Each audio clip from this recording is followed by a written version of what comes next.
Assise nationale du Burkina Faso. Quand Alassane Ouattara voulait créer une insurrection populaire contre le capitaine Ibrahim Traoré. À peine Alassane Gaspard Dieudonné Ouattara, alias le Vieux Grigou, a-t-il appris que des assises pour la redéfinition de la transition au Burkina Faso devaient se tenir, qu'il s'est précipité sur ce qui pour lui était une aubaine opportune.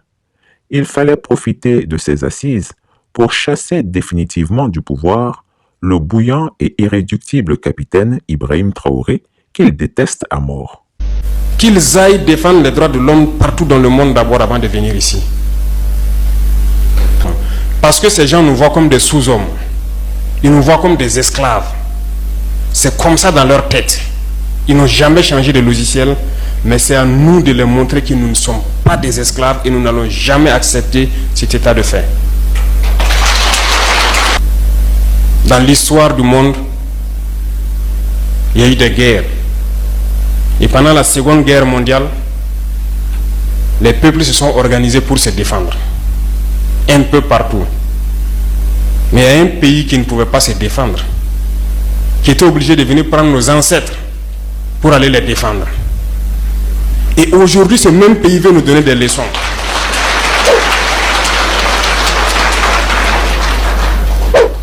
L'hôpital qui se moque de la charité. Non. Vous êtes les descendants de ces mêmes ancêtres qui sont allés défendre les autres, qui ont libéré le monde du nazisme. Aujourd'hui, vous vous battez pour vos terres. Ces mêmes individus osent créer des termes pour vous salir. Nous nous opposons à cela. Nous ne serons jamais d'accord. Continuez à défendre vos terres. Ce sont vos richesses qui intéressent ces gens. C'est notre or, c'est nos minerais qui les intéressent. Sinon, pourquoi venir chercher des villages entiers pour s'accaparer de nos terres? Donc, nous allons combattre et nous allons récupérer nos terres. Nos richesses, ça nous appartient. C'est pour nous, c'est à nous que ça doit profiter. Et à nos enfants. Je vous encourage donc à garder en mémoire que cette guerre, c'est pour nous sortir de l'esclavage. C'est pour notre indépendance. Et vous devez garder le moral haut. Restez debout. Ne jamais céder aux manipulateurs, à ces individus qui ne savent plus cette notion de patrie, ou à ces gens qui viennent de l'extérieur pour essayer de nous dompter à travers leurs termes qu'ils ont inventés eux et leurs organismes qu'ils ont inventés pour nous asservir. Combattez, avancez. Faites tout ce que vous pouvez faire. Puisez, comme je dis, dans vos ressources culturelles, dans ce dans quoi vous avez été forgé depuis le village là. Puisez dedans et faites cette guerre. Restez concentrés et restez debout. Alors, il faut qu'on se rappelle quelque chose. Dernièrement, il y a une soi-disant ONG. Ce n'est même pas une ONG, parce que ONG c'est organisation non gouvernementale. Mais ils ne sont pas non gouvernementaux parce qu'ils sont financés par un budget fédéral, par un État. Cette soi-disant ONG-là produit des rapports pour dire que voilà, les FDS, les VDP font des exactions, c'est rentré là, c'est sorti ici. C'est pour entacher votre morale. C'est pour vous faire peur, pour vous empêcher de pouvoir combattre. Non. D'ailleurs, nous allons porter plainte contre cette ONG. Parce que il faut que les gens comprennent quelque chose. Ce qui nous arrive ici, c'est vrai qu'ils ont manipulé une partie de nos populations au Sahel ici. Mais ils n'avaient pas cet armement-là. Qu'est-ce qui a amené l'armement assez important dans leur rang? C'est la Libye. Qui a détruit la Libye?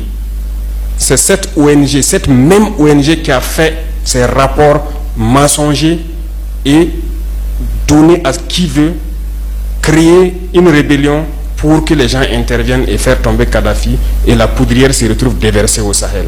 Ces millions de vies qui ont été ôtées dans le Sahel là, on doit porter plainte contre cette ONG parce qu'elle est responsable de ces rapports mensongers qu'elle a fait pour consolider cette thèse d'attaquer la Libye. Ils n'ont pas de leçon de morale à nous donner. Regardez le monde. Qu'ils aillent défendre les droits de l'homme partout dans le monde d'abord avant de venir ici. Nous avons la chance d'avoir des situations similaires dans ce monde-là. Vous vous êtes engagé volontairement. Il y a des pays où on prend de force, on tue. Tu pars ou tu meurs. D'autres même en voulant fuir finissent par mourir. Ils ne parlent pas des droits de l'homme. Parce que ces gens nous voient comme des sous-hommes. Ils nous voient comme des esclaves. C'est comme ça dans leur tête. Ils n'ont jamais changé de logiciel, mais c'est à nous de leur montrer que nous ne sommes pas des esclaves et nous n'allons jamais accepter cet état de fait. Il n'y a donc pas à se laisser berner par leur histoire qu'ils racontent à qui veut l'entendre. Il faut rester concentré sur votre combat. Restez concentré. Nous savons ce que nous faisons. Et même actuellement, le commandant de VDP m'a dit qu'il y a une session de formation des droits de l'homme au profit des chefs de groupe et leurs adjoints qui est en cours. Si nous faisons des efforts, nous savons que c'est pour nous. Nous ne faisons plus quelque chose pour plaire à quelqu'un. Nous le faisons pour notre patrie. Et vous vous êtes engagés pour ça. Défendez votre patrie. N'écoutez pas ces individus-là. Ils ne doivent pas entacher votre morale. Sans plus tarder, Alassane Ouattara instruisit tous les membres de son premier cercle, sa dulcinée Dominique Ouattara au sourire trompeur, son frère cadet Ténè Birahima Ouattara dit la Fiole, alias le pétomane, l'incompétent préfet Traoré Vassiriki et l'ensemble des officiers indignes directement chargés des sales besognes de la Ouattari au palais présidentiel. Les consignes du dictateur des lagunes, connu pour n'écouter personne, sont aussitôt tombées comme un couperet. Il faut tout faire pour noyauter les assises de la transition de Ouagadougou, créer une insurrection populaire pour renverser, voire tuer le capitaine Ibrahim Traoré. Seulement, le gang de la Ouattari était aussitôt confronté à une question. Après les échecs de toutes les tentatives de coup d'État militaire contre Ouagadougou, comment faire pour n'être ni épinglé, ni mis sur la sellette? Nul n'ignore que le torchon brûle entre les deux pays qui sont au bord de la guerre. Le plus étourdi de la bande, Ténè Birahima Ouattara dit la Fiole, proposa aussitôt qu'on investisse un peu plus dans les fétiches et les marabouts. Sacrifice d'albinos, accident mystique, mauvais sort virevoltant, tout y passa.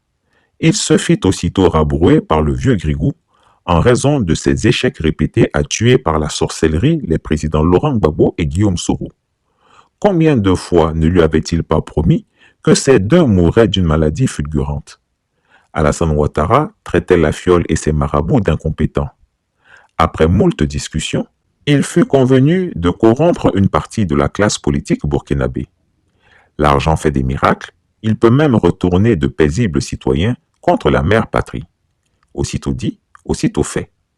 Le despote des lagunes, bien que pingre, consentit à décaisser urgemment 1,1 milliard de nos francs CFA pour inonder certains des délégués présents aux assises de la transition du Burkina Faso, avec pour objectif créer l'insurrection populaire à défaut de mieux.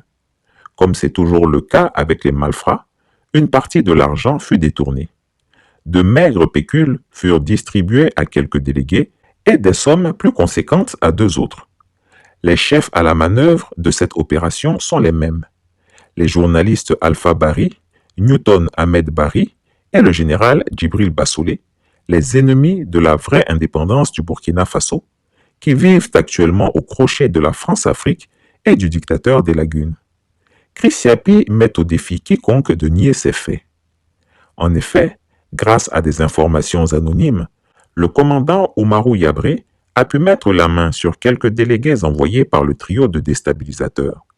Certains d'entre eux avaient de fortes sommes d'argent sur eux.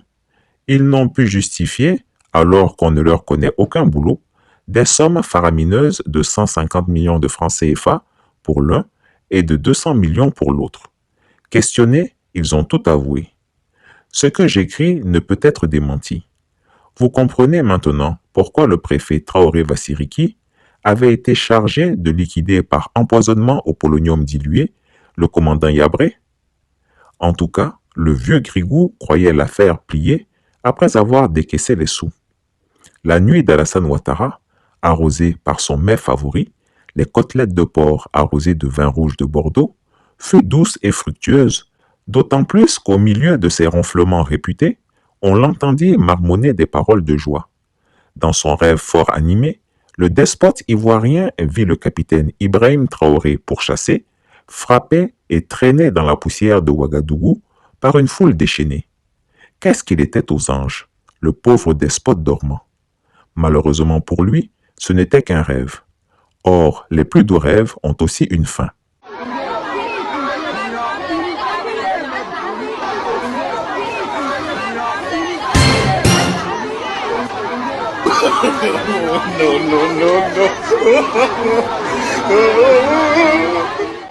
Au petit matin, l'infortuné Alassane Ouattara se réveilla et capta précipitamment la chaîne de télévision RTB pour s'enquérir des nouvelles heureuses qu'il pressentait au Burkina Faso. Il tomba pile poil sur une présentatrice de la télévision burkinabé qui annonçait que le mandat du président de la transition était prolongé de 5 ans à la tête du pays, et mieux, qu'il avait même le droit d'être candidat aux élections présidentielles à l'issue de cette prolongation de la transition. Choqué et manquant de s'évanouir, le tyran Ouattara pesta à ses services d'ordonner que tous ceux qui étaient venus chercher de l'argent en Côte d'Ivoire pour cette affaire du Burkina Faso soient sommés de rembourser l'intégralité des sommes perçues. On expliqua au despote que ces voyous avaient pris la poudre d'escampette depuis longtemps. Donc, c'était peine perdue. Alassane Ouattara venait encore de taper poteau au pays des hommes intègres, comme on le dit en Côte d'Ivoire, pour décrire un échec magistral. Les Français diraient qu'il a été battu à plate couture. Ainsi, le sabotage des assises de la transition à Ouagadougou par l'argent sale du dictateur d'Abidjan a tourné court. Il fait actuellement une grave dépression, en plus de sa maladie pernicieuse, pour lesquels il séjourne en ce moment en France pour des soins poussés. La charte modifiée et adoptée par les participants, on retient les principales innovations suivantes. Le passage du statut du président de la transition, chef de l'État, à président du Faso, chef de l'État, chef suprême des forces armées nationales.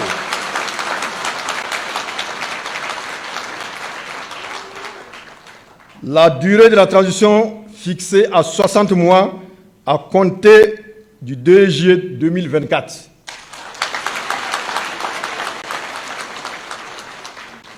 L'éligibilité du président du Faso, du Premier ministre et du président de l'Assemblée législative de transition aux élections présidentielles, législatives, municipales qui seront organisées pour mettre fin à la transition.